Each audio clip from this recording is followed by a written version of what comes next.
L'heure de l'invité politique dans toute franchise. Bonjour Céla Bougriou. Bonjour. Vous recevez ce matin François Ruffin, député debout de la Somme. Bonjour. Bonjour. Bonjour François Ruffin. Commençons d'abord par une mesure qui scandalise le bloc central et qui a été votée hier par l'Assemblée nationale avec d'une part la gauche mais aussi les voix du Rassemblement national pour taxer davantage les multinationales. Une mesure anti-optimisation avec un rendement estimé de 26 milliards d'euros. Faut-il prendre les voix d'où qu'elles viennent? Vous en félicitez ce matin? Écoutez, d'abord, pour moi, c'est un amendement coup de pied au derrière.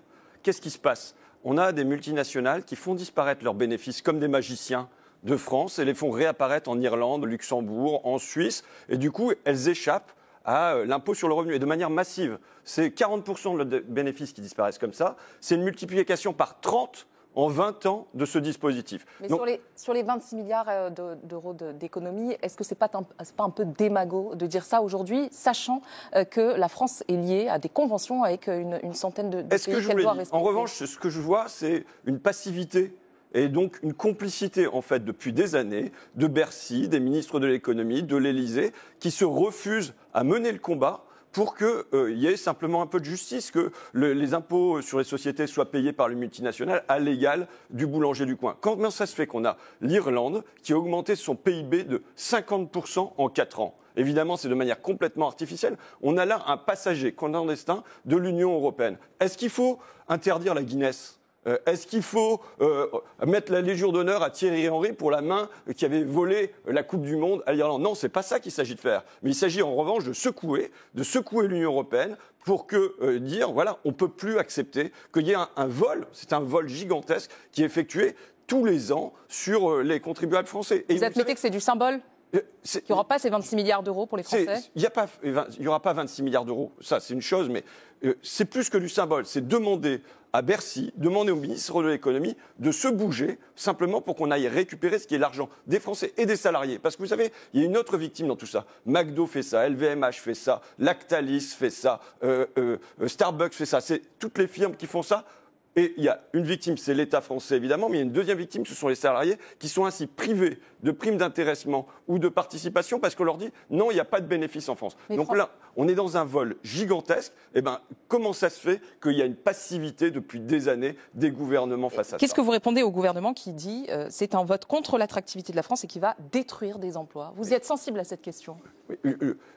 Justement, l'attractivité pose la question de la complicité. Ça veut dire que depuis des années, ce gouvernement, mais les gouvernements qui l'ont précédé, acceptent cette fraude fiscale massive. Je leur dis, leur rôle comme ministre de l'économie, et en particulier dans la situation dans laquelle se trouve aujourd'hui le pays sur le plan budgétaire, c'est d'agir simplement pour que les sociétés soient à égalité. On a le boulanger du coin qui va payer 25% d'impôt sur les sociétés. Et ça va être à peu près la moitié pour les multinationales. Ce n'est pas un impôt progressif, c'est un impôt régressif aujourd'hui. Donc simplement, maintenant, le gouvernement doit agir. Et c'est, je pense, au nom du peuple français, ce qu'ont demandé les députés à l'Assemblée nationale. Autre mesure dont on va beaucoup parler, la taxe Zuckman qui devrait revenir demain à l'Assemblée nationale. Je voudrais vous faire écouter à ce propos la porte-parole du gouvernement, Maud Bréjon.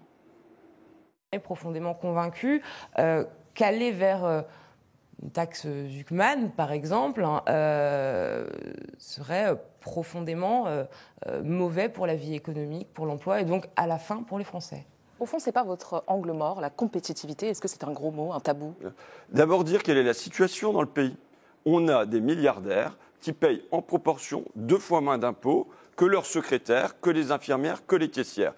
Est-ce qu'on peut accepter ça? Est-ce qu'on veut changer ça? Ben oui, nous, on veut changer ça. Comment ça se fait que l'an dernier, Bernard Arnault touche 3 milliards de dividendes et que là-dessus, il paye 0 € d'impôt parce qu'il passe par des sociétés écrans? Donc moi, vous savez, je n'ai jamais totémisé la taxe Zuckman. Je dis, Donc une taxe Zuckman allégée aujourd'hui, comme on le voit défendue par le Parti socialiste, vous ne considérez pas que c'est une trahison? Vous dites on y va. Mais moi, je suis pour une série de moyens. Vous savez, il y a le relèvement de la flat tax, il y a l'imposition des grandes transmissions. Mais sur ce point précis. Et donc, il y a une série de moyens pour arriver. Je fixe un objectif de résultat au gouvernement. Je dis, vous devez aller chercher 15 à 20 milliards d'euros sur les grandes fortunes de ce pays. Il faut voir que en 8 ans de macronisme, ces grandes fortunes ont vu leur patrimoine doubler. Plus 600 milliards d'euros. Mais restons sur le concret, François Ruffin. Je suis très concret. Justement, je suis très concret, je dis 15 à 20 milliards d'euros. Dans un futur proche, vous dites, on la vote. C'est suffisant, contrairement à ce que dit la France Insoumise aujourd'hui, qui regrette une trahison de la part du Parti. Je voterai tout ce qui permettra d'aller chercher de l'argent chez les plus grandes fortunes de ce pays, simplement pour ce qui est un peu d'égalité. Maintenant, ce qu'il y a dans la proposition du Parti socialiste, ça ne résout pas la question. Vous savez, il y a quelques années, au moment de la suppression de l'impôt de solidarité sur la fortune, Gérald Darmanin était venu dans l'hémicycle en disant « cet ISF est injuste parce qu'il touche les millionnaires et il ne touche pas les milliardaires ». Ça va vous surprendre, mais j'étais d'accord avec Gérald Darmanin. À la différence près qu'à la place de le supprimer, j'aurais souhaité qu'on aille chercher de l'argent chez les milliardaires. Et aujourd'hui, on reproduit la même chose, où on se dit on va aller chercher de l'argent chez les millionnaires, mais au fond, ce qui est l'Everest gigantesque de l'accumulation de fortune de notre pays, on ne va pas chercher à le toucher. Mais au prix de la compétitivité de nos entreprises, on va chercher de l'argent au prix de la compétitivité? Là, on ne parle pas de la compétitivité des entreprises, on parle d'individus. Il s'agit d'individus, il s'agit de Bernard Arnault, il s'agit de M. Pinault, il s'agit de la famille Hermès, il s'agit de la famille Bettencourt, il s'agit de 500 fortunes, 500 familles qui ont vu leur patrimoine doubler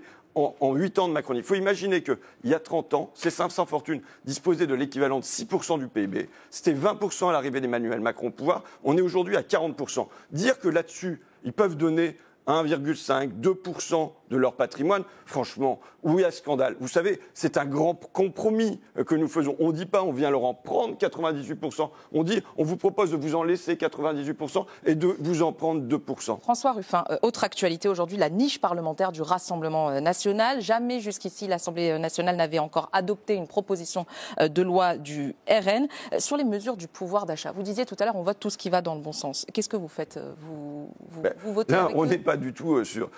On avait un Rassemblement national... La simplification des démarches pour les personnes en situation de handicap ou encore la limitation des frais bancaires jugés injustes. Le problème, c'est que le Rassemblement national a choisi de mettre ces textes... En fait, le Rassemblement national, d'une part, reprend des textes qui sont des textes de gauche, mais surtout, ils les mettent à la fin de leur niche. Donc nous n'aurons même pas à les voter vraisemblablement, puisqu'ils ont...